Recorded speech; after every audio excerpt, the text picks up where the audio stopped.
Hi, folks. We are just giving a few moments here at the top for Zoom to let everybody in before we get started with tonight's event.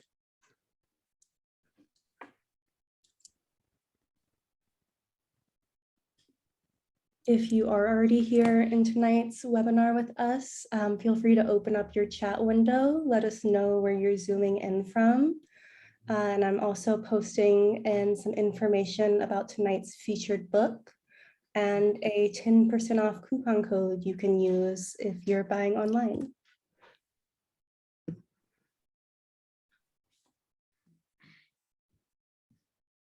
Hello from Tampa and LA so far.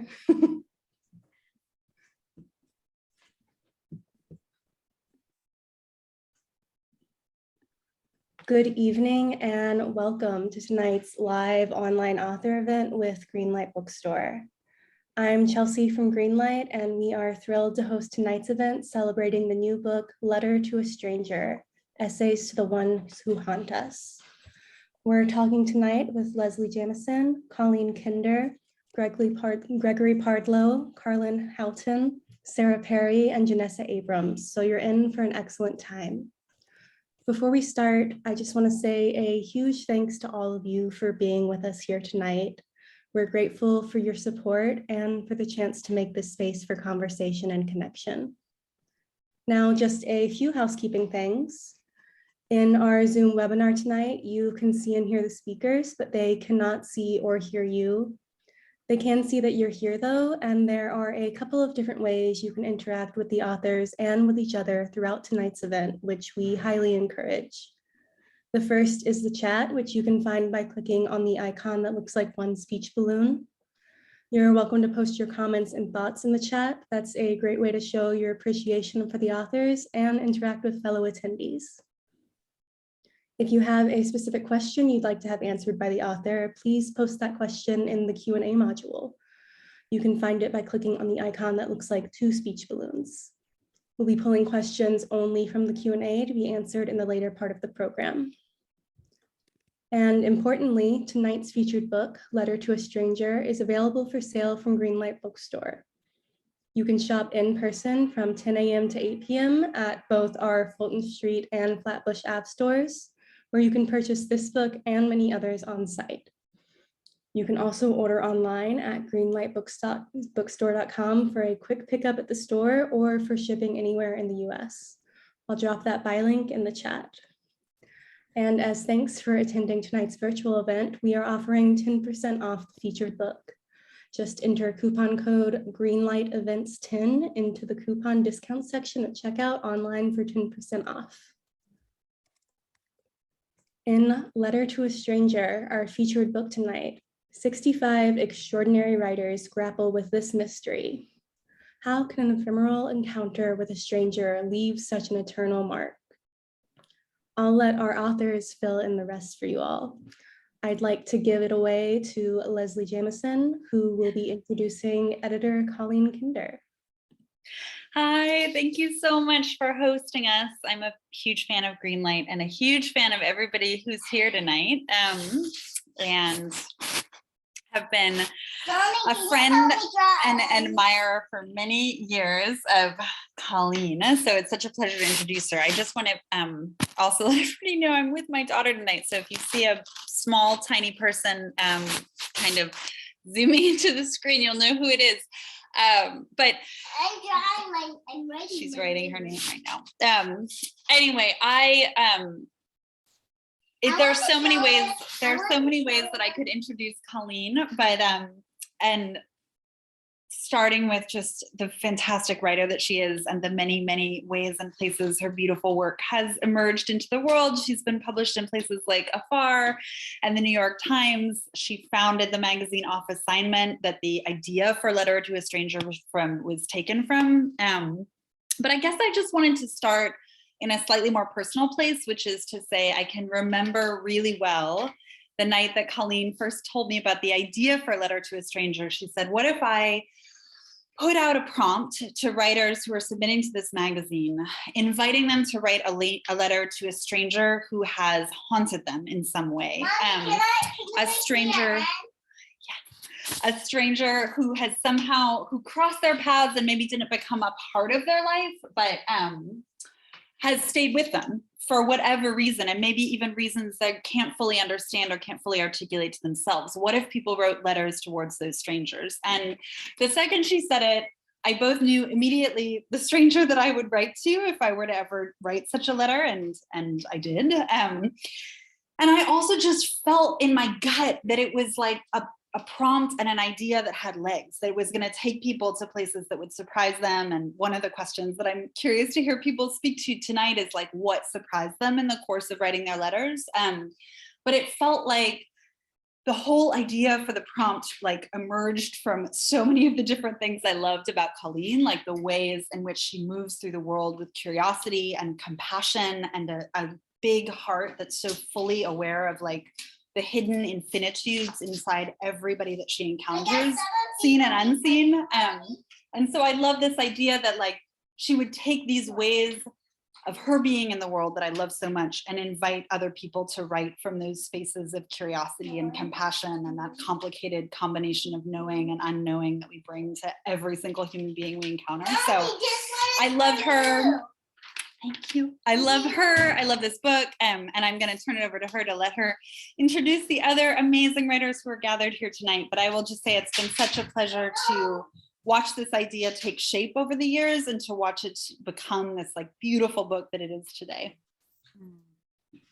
Thank you, Leslie. And thank you for joining us, given everything that you were juggling this very moment and more broadly.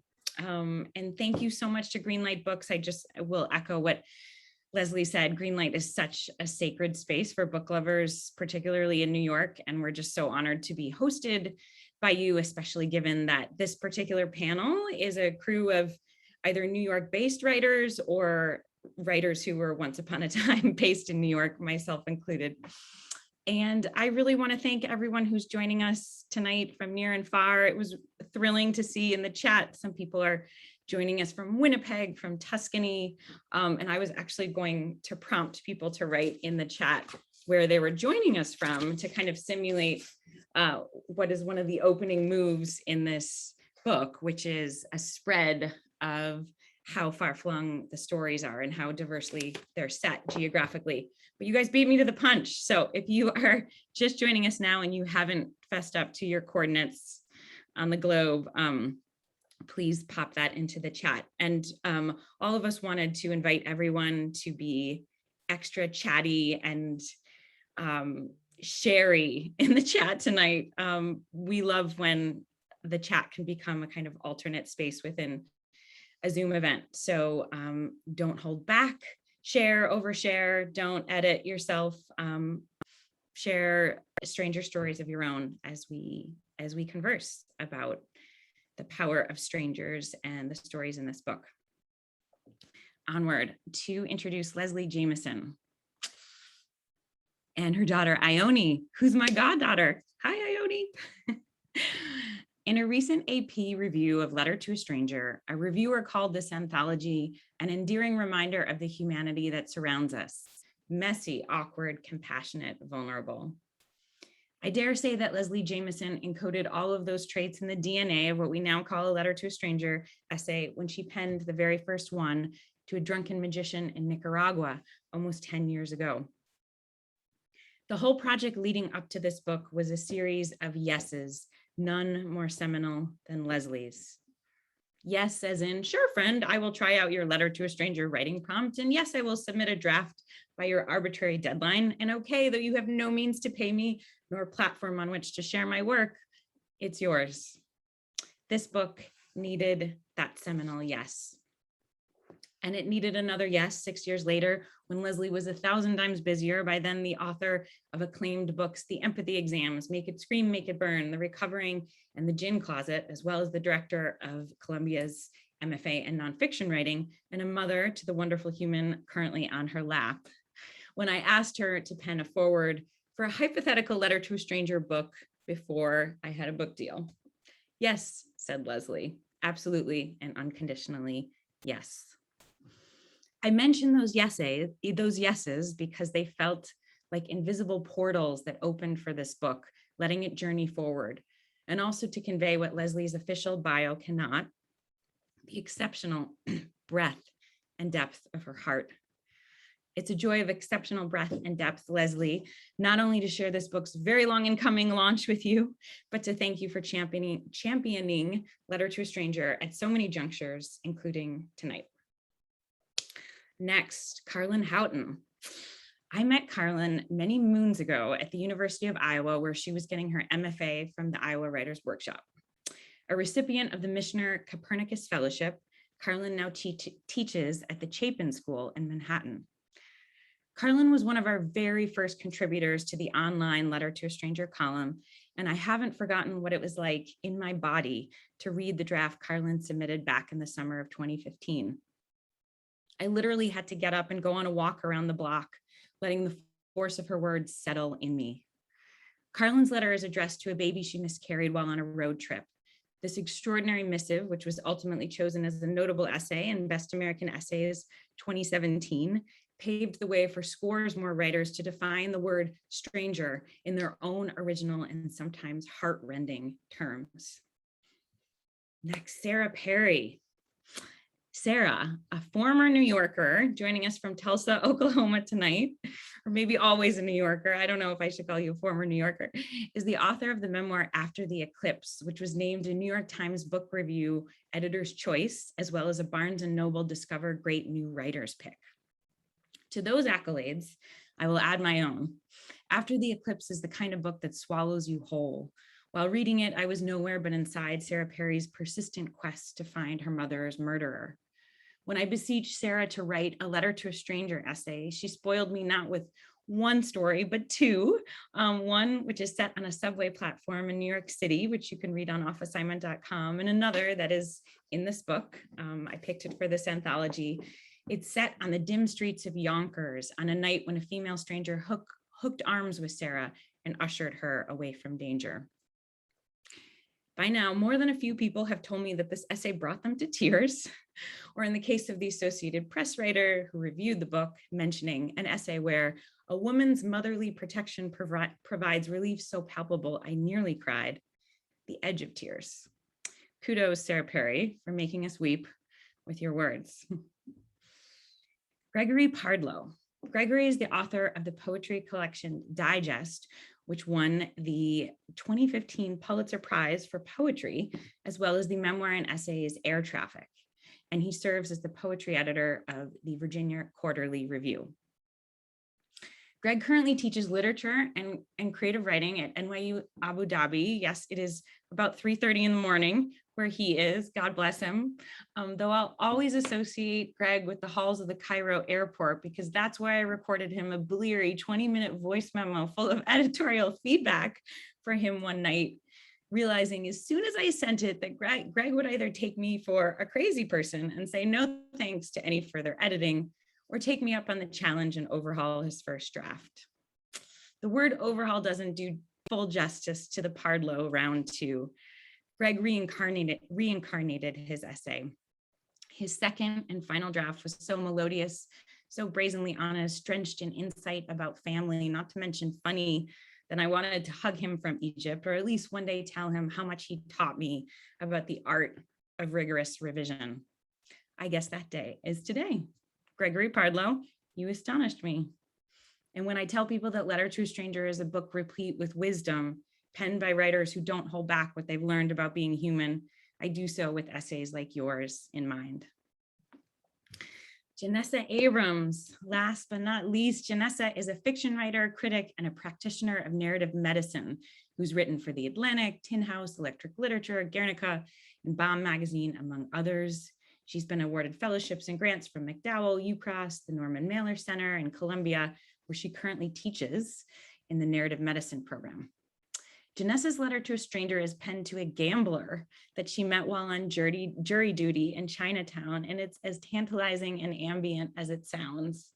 Every gorgeous sentence is imbued with longing and conveys something we've all felt, that knowing nothing about a person can be, in her words, its own kind of nirvana. Janessa was a stranger to me when I received her letter to a stranger draft, but this book thankfully changed that. The path to publishing this book was less smooth and far longer than any of us anticipated, but it was the company of hugely supportive storytellers like Janessa that made all that okay, because hey, production glitches aside, with Janessa and company, I was on my literary dream team.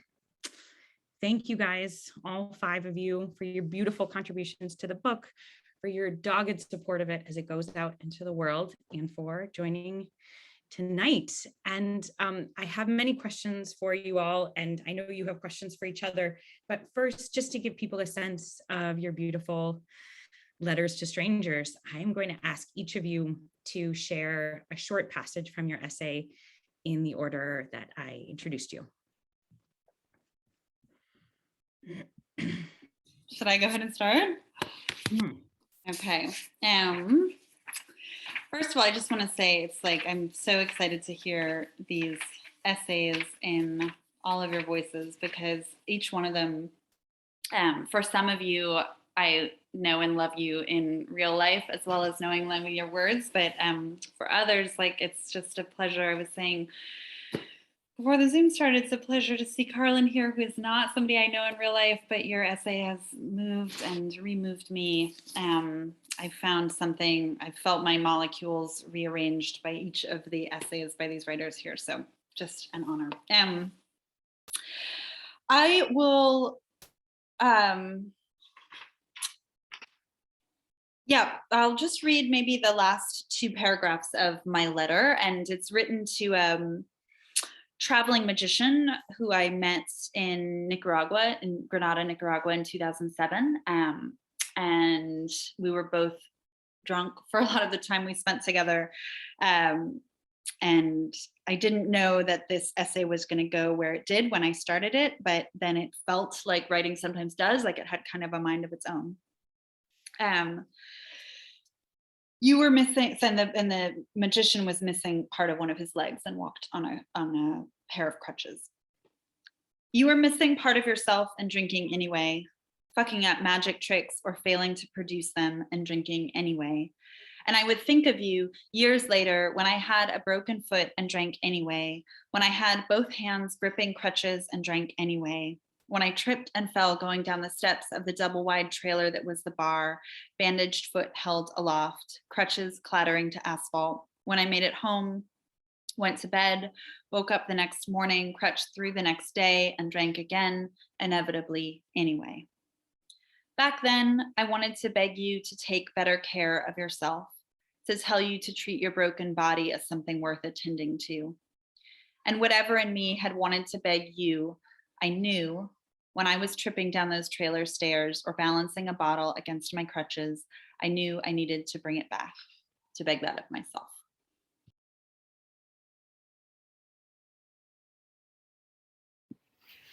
My hair stands on end when you read that last paragraph. This one is called To the Protagonist of a Too Short Story, and it's written, as Colleen said, to a baby that I miscarried. I filled the car at the gas station. We were at one of those gas places that you stop on the highway. I filled the car at the gas station and drove us home. The highway unrolled between the mountains. The hoods of the cars ahead of us reflected the sun back against my eyes. We drove through the Delaware Water Gap, beside the river, below the trees. Blood dampened my blue linen pants. I let your father out at the house and found a parking spot on our street. The DVR had not recorded the World Cup final. We sat in front of the empty television in the living room. I drank a glass of white wine to give you something to live for, but you were already beyond temptation, beyond conflict, beyond change.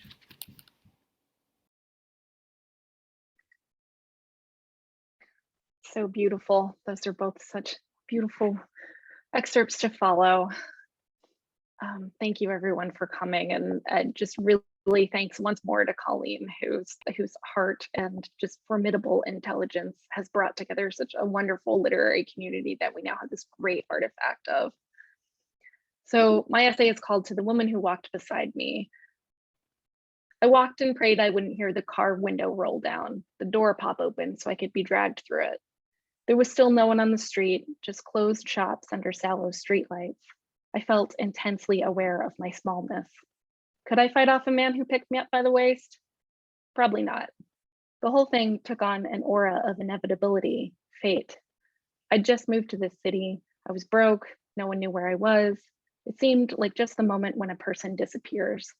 As the car sped away the second time, my body heated up with fear, convinced it would return. But a block or so away, I saw you, wearing a long billowing skirt and knit cardigan. You were red-haired like my mother was, and middle-aged like she now would be. My voice pushed out of me before pride could suppress it. "Excuse me," I said, the instant you entered earshot. "I think someone's following me. There's this car that keeps driving up. Can you walk with me, please?" You were so ready to take care of me that I've always wondered whether you had a daughter my age, if maybe you lost her or had to leave her behind, if she ran away or met a terrible end. Your help had a ferocity to it, an inner urgency. I could feel it through my arm.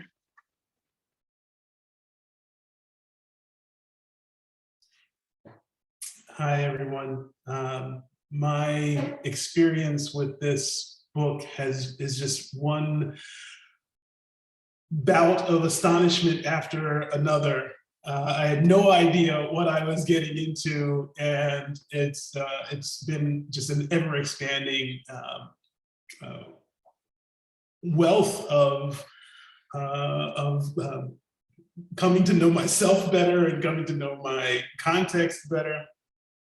The title of my piece is "To the Drunk Mr. Flunchy," and the context is Marina is who will be my mother-in-law, my future mother-in-law here.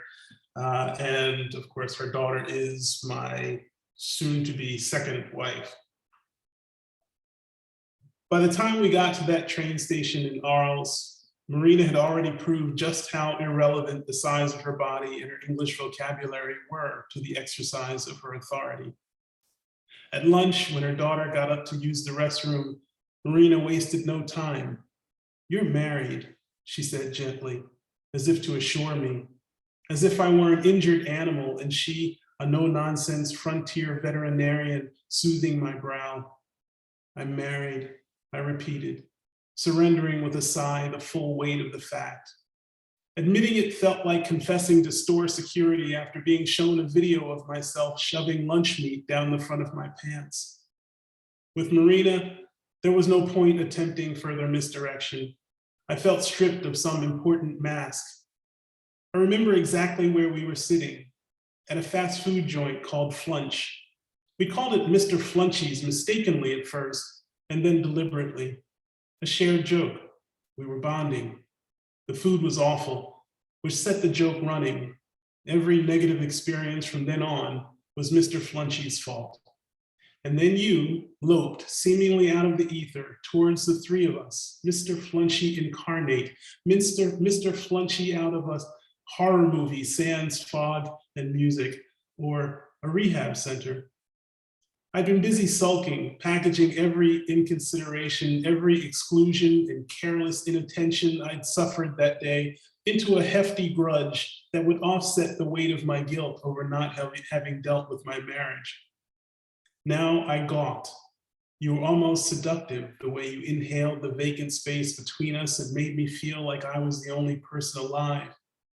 Before I realized how close you were, that you were no longer somebody else's problem, that you were mere feet away from swinging at one or all of us, Marina leapt to her feet and started screaming at you as if she were scaring off a bear.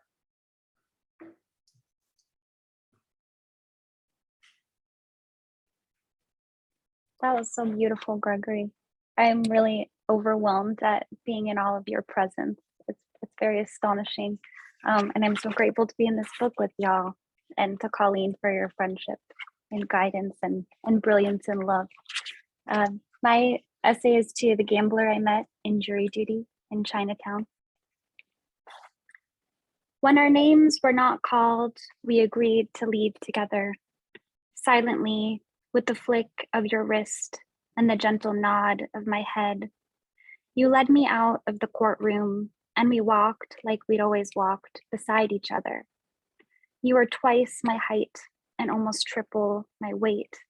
It felt comforting, knowing there was so much of you surrounding me. In the elevator, you asked me if I was hungry. I nodded too quickly. You laughed and said, "Good." When we emerged into the daylight, I got a better look at you.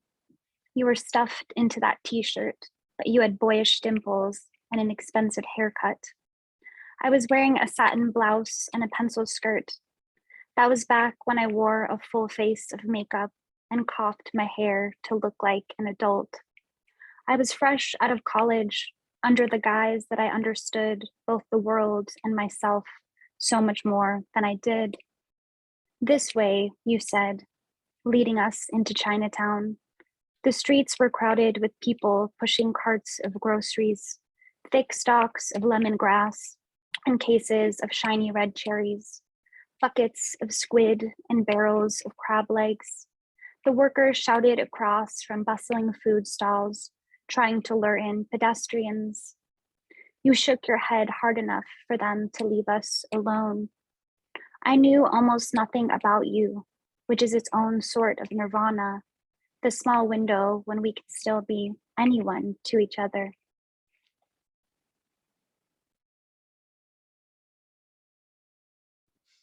Beautiful, beautiful selections, all of you. Thank you guys.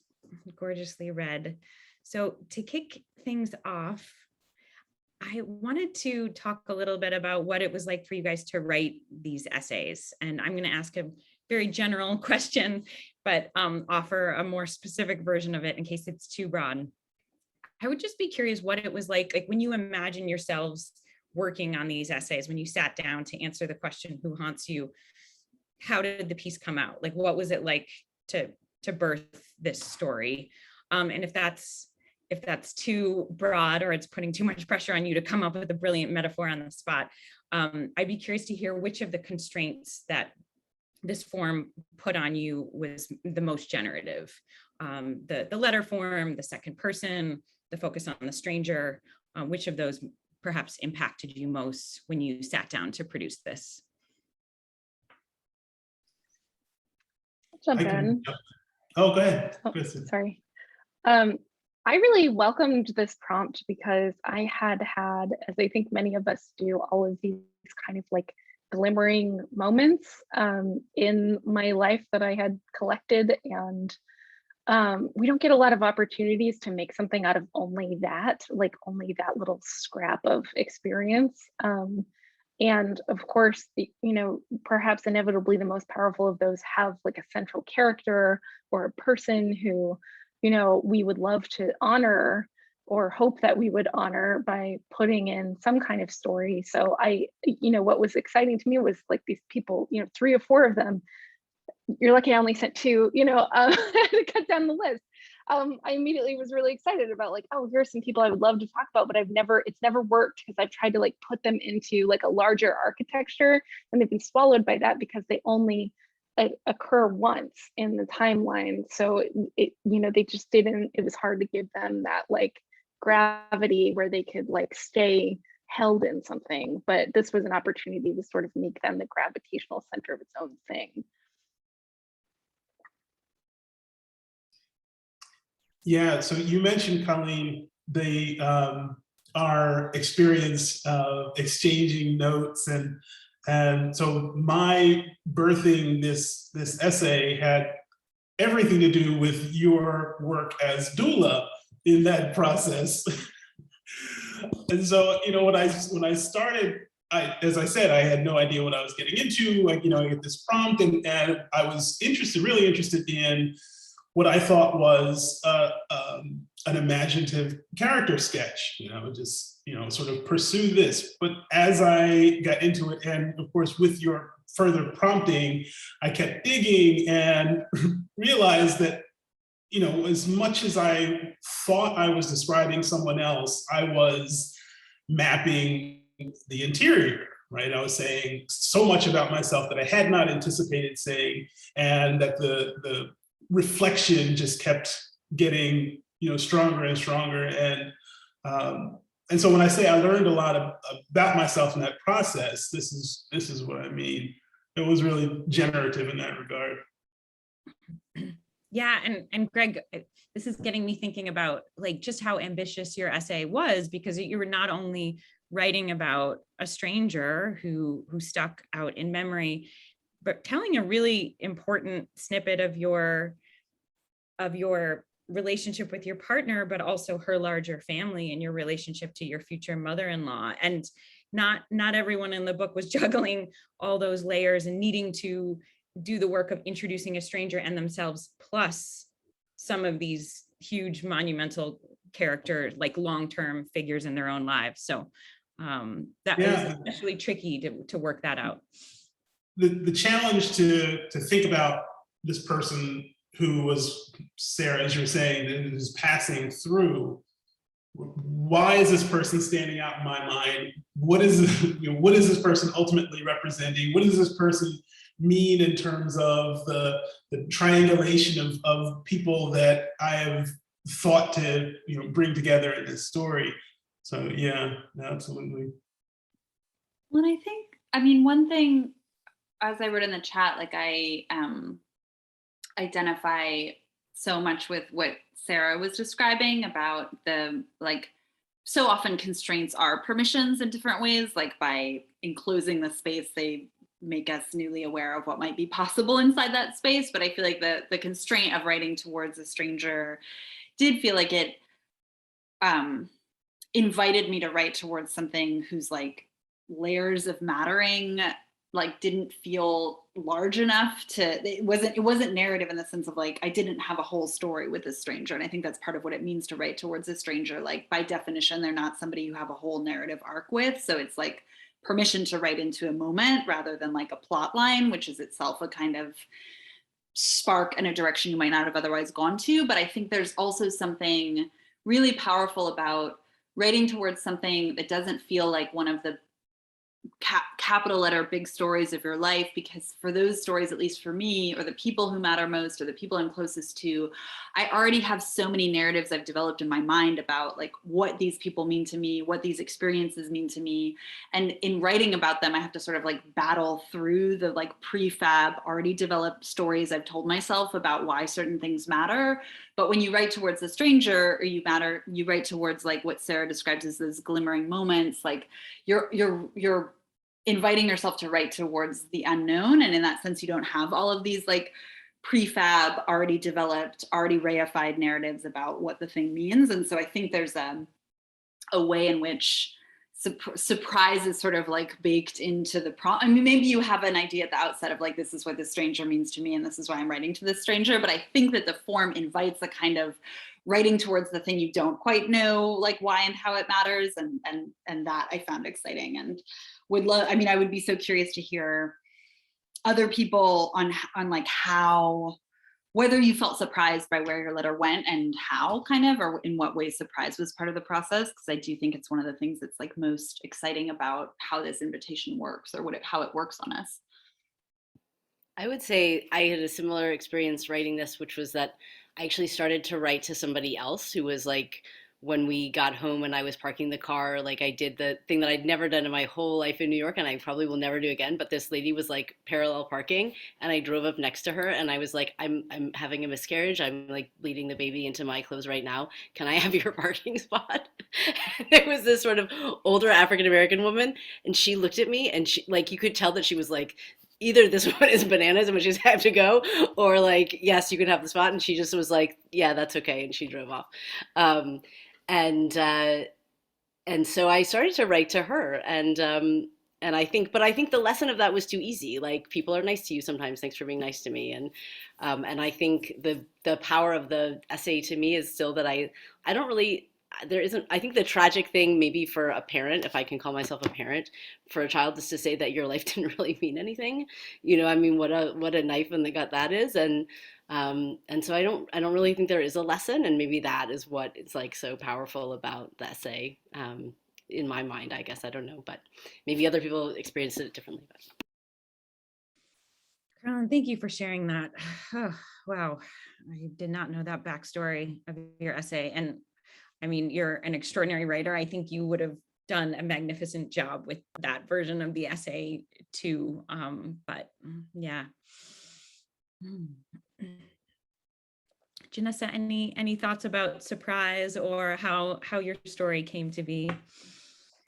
Yeah, my breath kind of just sort of catches in my throat here, hearing everyone. But I think the element of surprise was hugely important. As Leslie said, when I first read the prompt, it was the same experience. I immediately knew exactly who I was going to write to, even though I hadn't thought about him in a very, very long time. But sort of, I just knew that's who I had something to say to. And I think particularly the form of the second person and the letter, that sort of confrontational direct address, I realized that there were so many things we shared that were very honest and alarmingly so, that I hadn't shared with anyone in my life. But then there were a lot of things that we hid from one another, that we later, found out by finding each other on social media. And so there was maybe some feelings of anger or betrayal that really surprised me. So I think I didn't realize it until I got to the end and went on this journey with a person I only knew for a day and never saw again.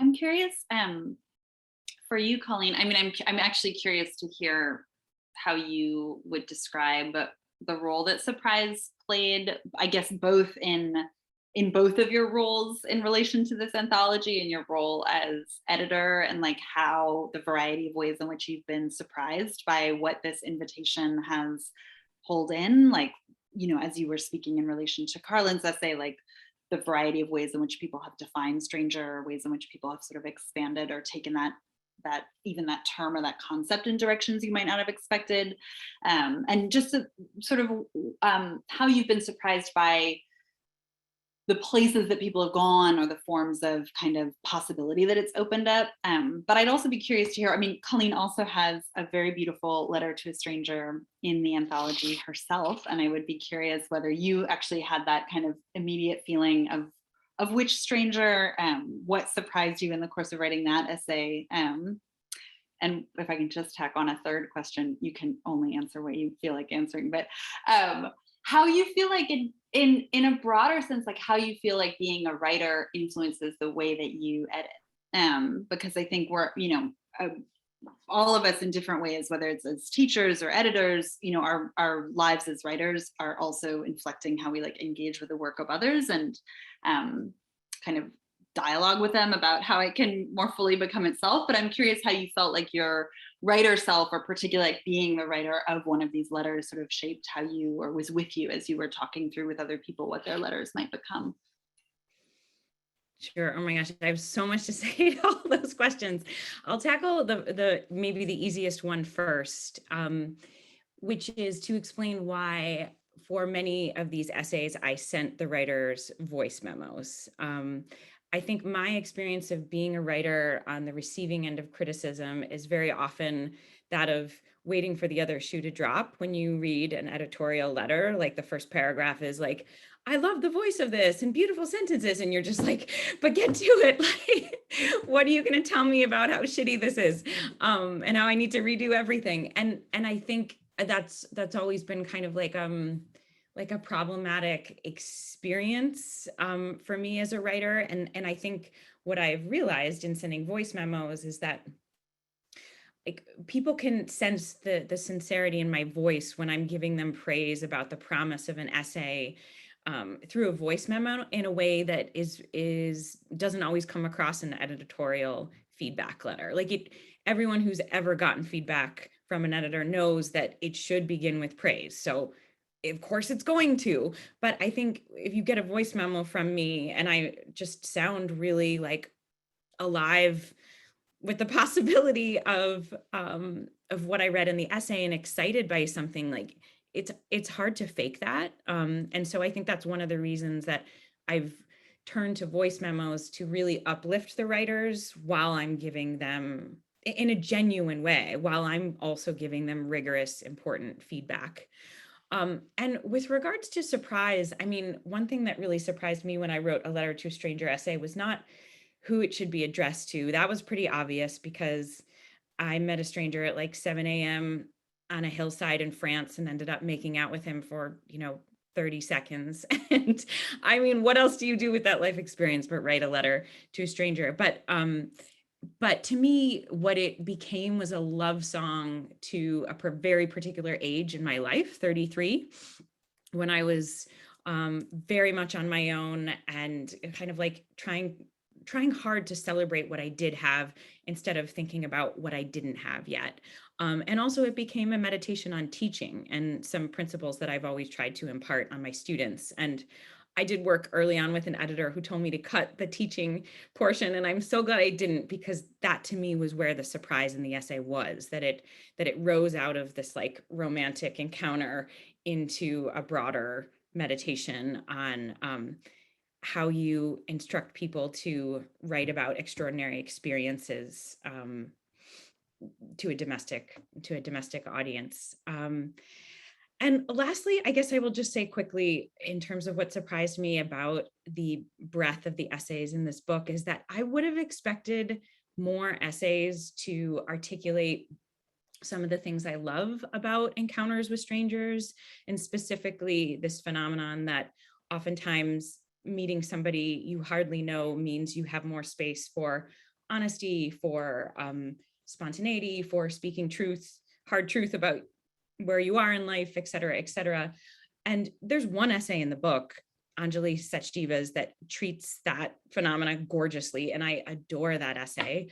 It's about meeting a man while hiking the Grand Canyon and having this really brief moment in which they're incredibly honest with each other, and he is honest with her about the toll that parenting has taken on him in a way that just stays with her whole life. But very few other writers actually explored that. And it just was fascinating and humbling to realize that strangers mean such different things to different writers, and people went in astoundingly different directions with what I thought was a pretty specific and narrow prompt. I have some questions as well, but I'm wondering, Chelsea, whether we should turn to questions from the audience or any. We have a question here in the chat from David for any or all of the authors to respond to. David asks, how did your writing process for this exercise differ from your experiences of imagination directed toward proper characters you have incorporated into your other writing?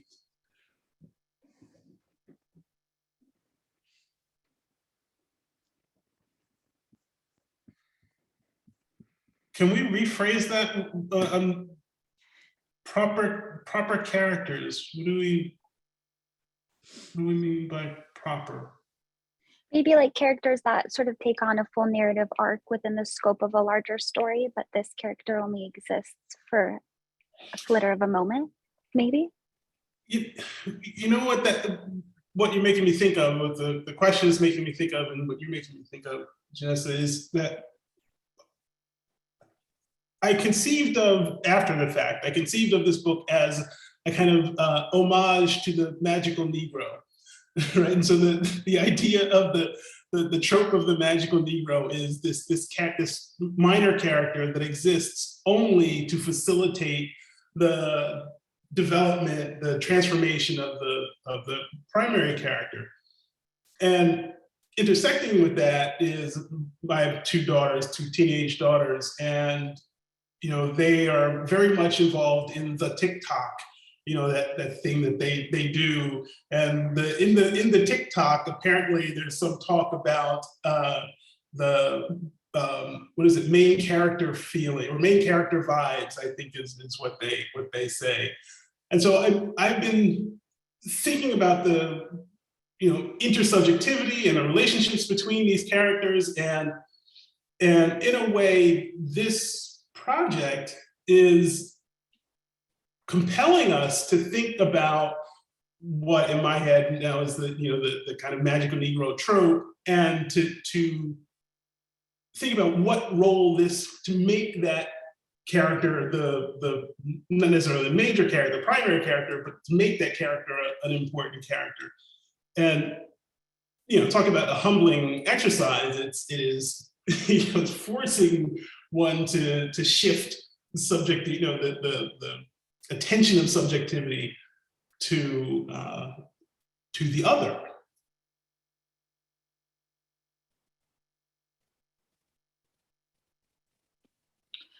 Yeah, I think I love that. I love that, Greg, and I love the talk about forms of permission, that we can find answers to some of our narrative dilemmas in the TikTok. Feels right to me too. So thank you to your daughters for taking us there. I mean, I think I love that idea of like that maybe one antidote to the main character syndrome is to make of someone who was not a main character to create the form in which they can be. Like it makes me think of Adam Phillips says something like that I really love about daydreaming, where he asks this question, like, what is the problem for which this daydream is a solution? And it's sort of interesting to think about, like, what is the narrative form for which this character in the periphery can become somehow the protagonist, which makes me think about the title of Carlyn's essay as well. And I guess I would just say, like, for me, to the question of like, how do forms of imagination differ? I think that writing a letter to a stranger, this stranger, simply made like very explicit and undeniable something that I always tried to call myself back to, especially when it comes to writing like nonfiction in which other characters appear, which, like, if you ever write nonfiction that doesn't include just yourself, that's the case.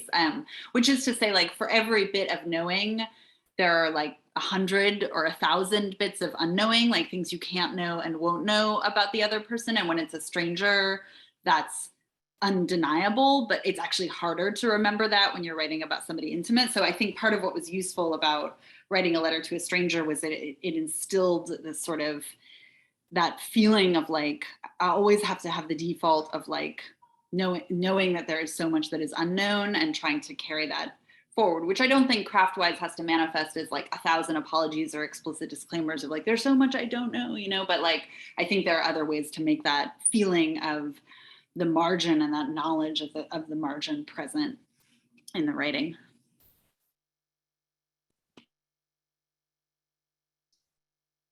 Can I say, I don't want to take up too much space, but Pam Houston's pieces is astonishing to me, is the word of the night for me, because we have this character that we only see in passing, right? It's a woman on a horse, and she goes by, and Pam imagines this entire life, invests this character with this entire life, and we understand that it's a projection, right? But it's just so the vulnerability and the care that she demonstrates, and she reveals in that projection, and I love the way you're saying it doesn't have to be this kind of 1,000 apologies. No, this is a celebration, right? She's yeah. Greg, I'm so glad you reveled in that particular aspect of Pam's essay. I mean, it's one of the things that wowed me about it is that Pam just like allows herself to like fully imagine a whole highly specific backstory of the stranger she meets in Iceland. And it's so intricate. And I feel like at an event, I owe people some like backstory, some like off assignment, behind the scenes info about different stories in the book. And I will say Pam is one writer who really didn't want much editorial feedback at all. And I learned that there are some writers who can just say no to pretty much all of your feedback. And I have to say, I loved where that essay landed me so much that I was willing to give up many, many paragraphs of instructions about what to shift prior to, because her final paragraphs just absolutely give me chills, and everything comes together. Everything that I was kind of like, everything just comes together and coheres for me exactly where she like dismounts and lands in the final lines. Well, and that essay, Gregory, what you were saying about projection makes me think of T. Kira Madden's To the Woman in the Earrings, which just so astoundingly does have this moment of her imagining this whole relationship between a mother and her children, which is really T. Kira thinking about the death of her father and the ways in which she wasn't there for him, and watching these two siblings eat burgers and french fries and refusing to indulge their mother in even a moment of attention.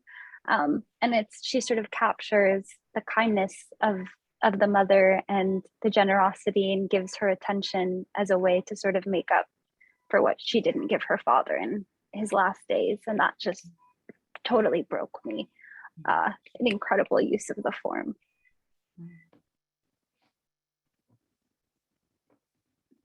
One thing that really struck me I'm not sure if this is answering the question about fiction writing, but as I was reading the essays, this wasn't really totally my experience about writing it, but reading the essays in the collection, it really made me think about something. My father passed away about a year ago, and something that I've been thinking about a lot is like the ways in which we have a world that's inside of us, and then there's a world that's outside of us, and like those things are.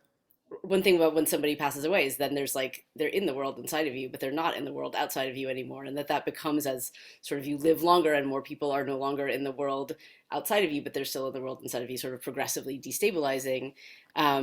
And that there's something about that, like that stranger, that person that you like, they're inside of you and you know they're outside of you, and you never have to know that they're not outside of you because you probably will never see them again, or you may never see them again. And how like just powerful that is, and sort of like we're allowed to make sense of this person in the way that we want, which isn't something with a parent or even a friend, or even really an acquaintance that you're going to stay in touch with. You can't like make them mean something in your life that like then they're like what, and how freeing the stranger is. I mean, what a gift like that. Those did you call them shimmering or glimmering moments, Sarah? I thought was really powerful, the way they're kind of in the world, or in the world inside of us and the world outside of us, but we can control it, which isn't always the way humans are in the world. I'd be curious to hear from people whether living through this pandemic shifted their read on these stranger stories, or maybe their understanding of the role strangers play in their lives.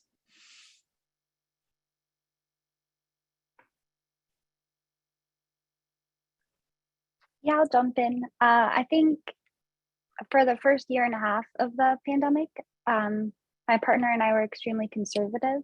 We're still extremely conservative, but maybe to an extreme of, only leaving our apartment to take out the trash, and walking in the park with masks on at like 11 p.m. so the fewest people would be there. And I think there's really something about the world you have inside your head, or this idea of yourself, that when you can't interact with anyone else, with coincidence, chance, with people who don't have a preconception of you, it can feel, or I think I at least felt a little stuck.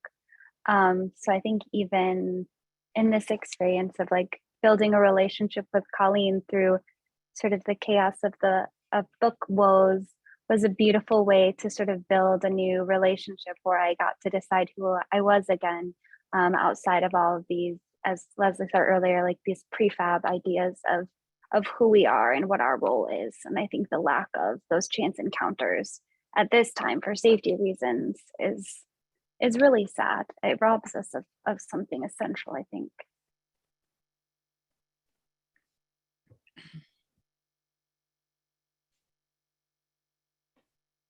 Yeah, one thing I do think about a lot is how much we lost by just like not being able to transmit warmth through half of our face. I think there's just so much subconscious that goes on when you approach a new person, or you eye someone from across the bus aisle, and you're picking up on all sorts of clues and body language and energy flow that you're not even aware of. And I think when you can't flash a smile or a half smile or a quarter smile or an eighth of a smile, it just, a lot of times, like, it's like a door closes between two people, and you don't have that beautiful sense of aperture and that sense of possibility that I think hopefully is kind of creeping back into our lives again.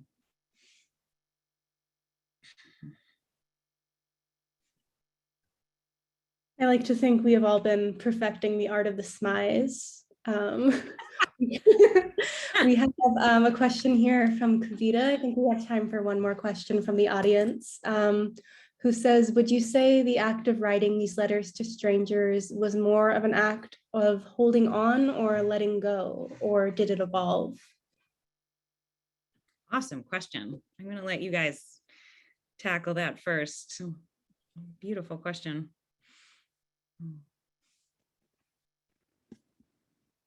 I found it an act of discovery. So the strange, well, the prompt, of course, had me. I didn't have the stranger immediately at hand, right? That didn't come to me right away, and so I kind of felt through, groped through the darkness of memory for the places where there felt like there was some sensitivity, and this figure, I didn't know, of course, why he was standing out in my mind, but he clearly represented something. And so I think, it was more of a permission, which through that discovery, I guess, allowed me to hold on to something that I didn't know, that I didn't realize I wanted to hold on to, and that was, my mother-in-law, who became just, I was compelled to, compelled or allowed, to be honest, allowed to articulate a tenderness that I had not articulated before. And so it was a surprise to me how much I wanted to hold on to. And so I guess in that way, holding on.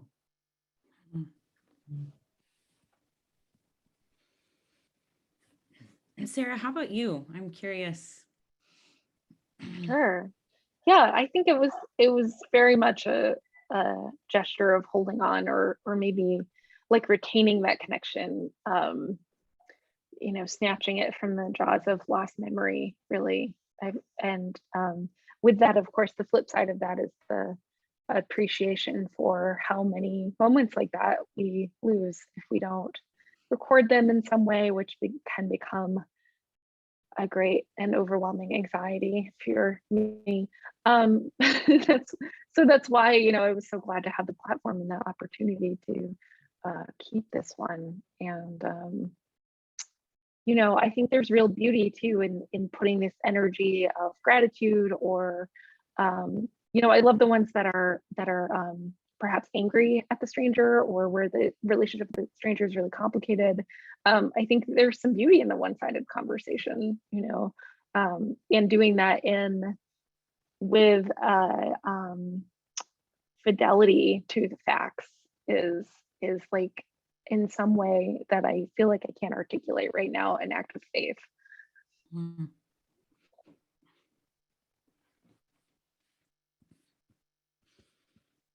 And Carlyn and Janessa, any thoughts? Was this a letting go for you, or a hanging on? I think that for me, it was the essay's a weird one because,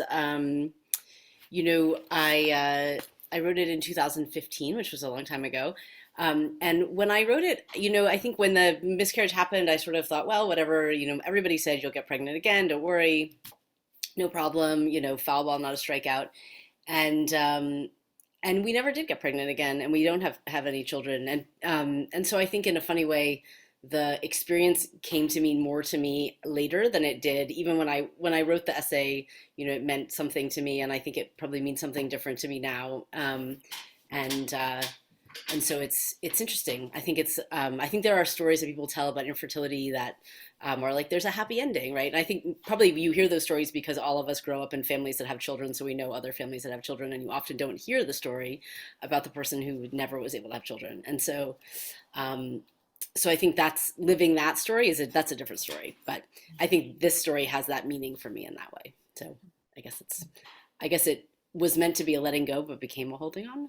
Is that? That's so beautiful. I think what you said about the stories that like we don't get told, the stories that don't have any of those capital letters.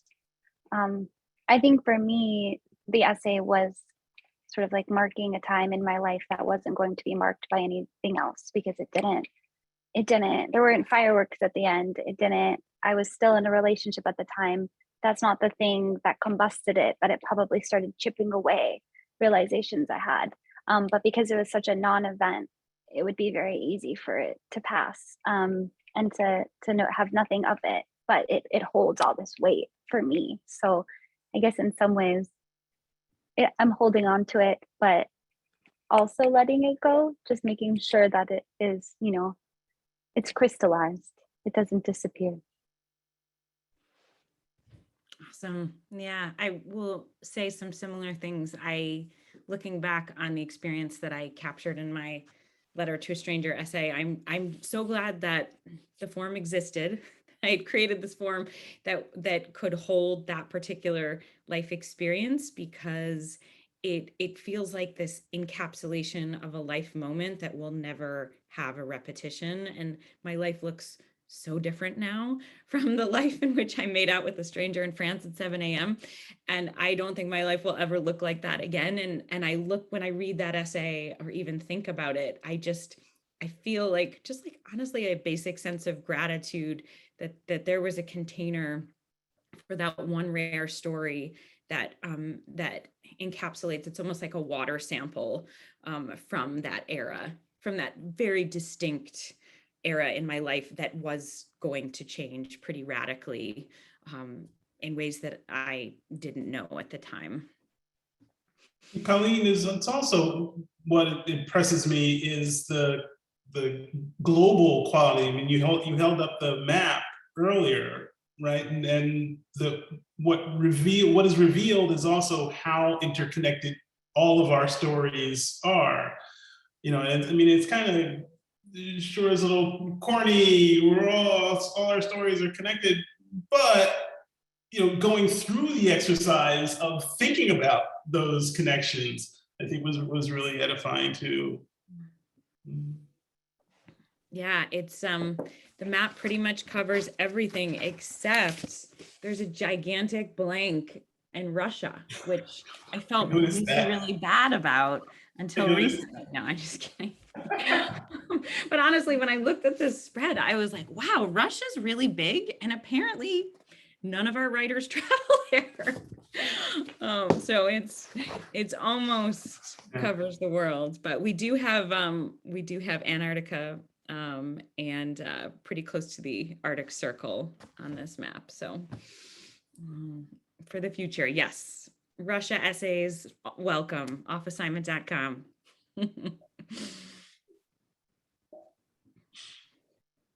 Thank you all so much for such a wonderful evening and conversation and communion. Thank you to Colleen and to our absent Leslie and Janessa and Sarah and Gregory and Carlyn, all of you for your wonderful readings and thoughts. Thank you to all the attendees who came out and shared this space with us tonight. A reminder, if you don't have the book already, that you can get Letter to a Stranger from Greenlight bookstore. If you're local here to Brooklyn, our Flatbush and Fulton stores are open 10 a.m. to 8 p.m. every day of the week. You can get a little preview of what the book looks like from any participant screen you happen to look at. And you can also shop online at greenlightbookstore.com. I've pasted the book buy link in the chat. You can order for pickup at the store or shipping anywhere in the US. And there is a coupon code as a thank you for joining us for tonight's event to get 10% off. Thank you all so much again for such a wonderful evening in conversation with each other. Thank you all. everyone. Thanks Thank everyone, you all. especially Thank you so much. midnight. Thank you. Thank you, Thanks, Chelsea. Greenlight. Take care. Thank you, Chelsea.